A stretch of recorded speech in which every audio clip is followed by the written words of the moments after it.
Sheikh Hussein Rahim was a pure-hearted man, known for his piety and religiousness. He was suffering from a lung disease that caused him to cough up blood. Additionally, he was struggling with extreme poverty, so severe that he often couldn't afford his daily food. Frequently, he would go to the Bedouins around Najaf Ashraf to ask for food. In this difficult situation, he was still unmarried and young. Sheikh Hussein fell in love with a girl who lived in his neighborhood. However, due to his poverty and illness, the girl's family refused to give her to him in marriage.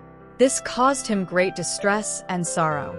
The combined pressures of poverty, illness, and unrequited love weighed heavily on him, leading him to decide to perform an act of devotion that was well known in Najaf for the fulfillment of needs, to visit the Mosque of Kufa for 40 consecutive Wednesday nights, seeking to meet Imam Mahdi. May our souls be sacrificed for him, and present his requests. Finally, he carried out this act for 40 Wednesday nights. The late Sheikh Bakir Kazemi narrated that Sheikh Hussein himself said, "For 40 Wednesday nights, I went to the Mosque of Kufa, ensuring that I did not miss a single night. On the last Wednesday night, which was a dark and cloudy winter night with strong winds and light rain, I went to the Mosque of Kufa. As I was coughing up blood and had no means to stop it, I sat on a bench outside the mosque near the door. Coincidentally, I had nothing to wrap around myself to protect from the cold. I had only brought a small amount of coffee with me and had made a fire to drink a few cups of it. There was no one around, and I felt an overwhelming sense of loneliness. My grief and sorrow deepened, and the world appeared dark and bleak before my eyes.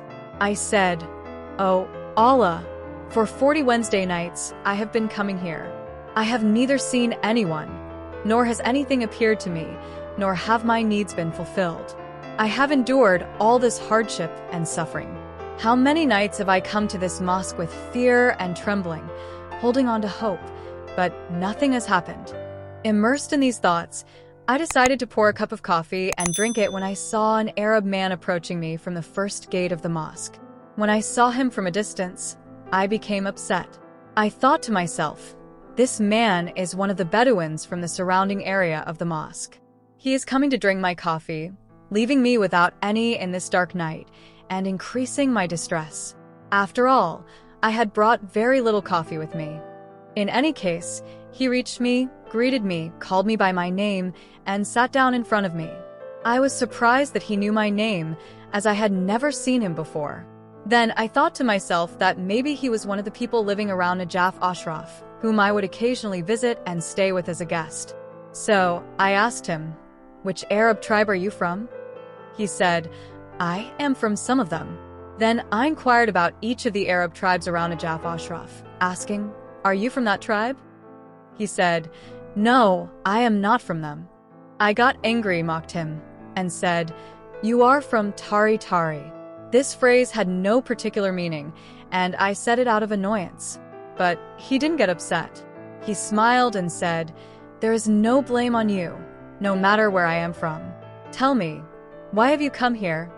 I said, "It is of no benefit to you to know why I have come here."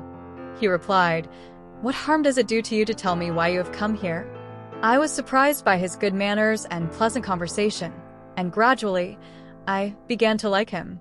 The more he spoke, the more my affection for him grew. Eventually, I took some tobacco, prepared a pipe for him, and offered it to him. He said, "I do not smoke." Then I poured him a cup of coffee and handed it to him. He took the cup, sipped it, and handed it back to me, saying, "You drink this."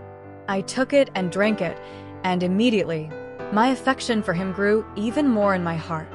I said to him, "Oh, brother, God has sent you to me tonight to be my companion. Will you come with me to sit by the grave of Hazrat Muslim?" He said, "Yes, I will come, but you must tell me your story." I said, "Oh, brother, I will tell you my story. I am a poor and destitute man. From the day I knew myself, I have been poor and without means, and this has continued until now. Furthermore, for several years, I have been coughing up blood, and I don't know its cure. On the other hand, I am not married and have fallen in love with a girl from our neighborhood, but they will not give her to me." In this state, the religious scholars told me, "If you want to fulfill your needs, turn to Imam Mahdi, peace be upon him, and spend 40 Wednesday nights in the Mosque of Kufa. You will see the Imam and fulfill your needs. Tonight is the last Wednesday night, and I have seen nothing. Despite all this effort, nothing has happened. These are my needs. He said, your chest will be cured, and they will soon give you that girl, but your poverty will remain the same until you leave this world. I wasn't fully aware of how he was speaking in this manner. I asked him, shall we go to the grave of Hazrat Muslim? He said, rise, let us go. He walked ahead of me. When we entered the mosque, he said to me, shall we not perform 2 rak'ahs of the mosque's greeting prayer? I said, yes. He stood in front, and I stood at a distance behind him and began to pray. When I was reciting Surah Al-Fatiha, I saw that he was reciting in a manner that I had never seen in anyone else. I thought to myself, perhaps he is Imam Mahdi, peace be upon him.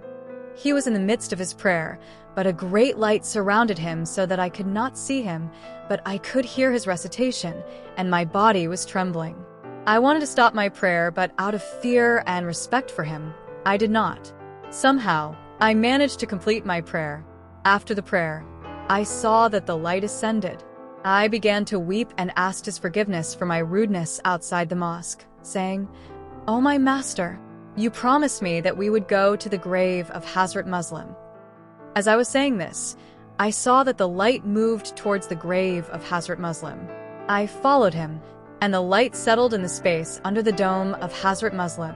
He was there, and I continued to weep and lament until morning came, and that light ascended to the sky. After this incident, my chest was healed, and a few days later, they gave me the girl in marriage. However, my poverty remained as it was.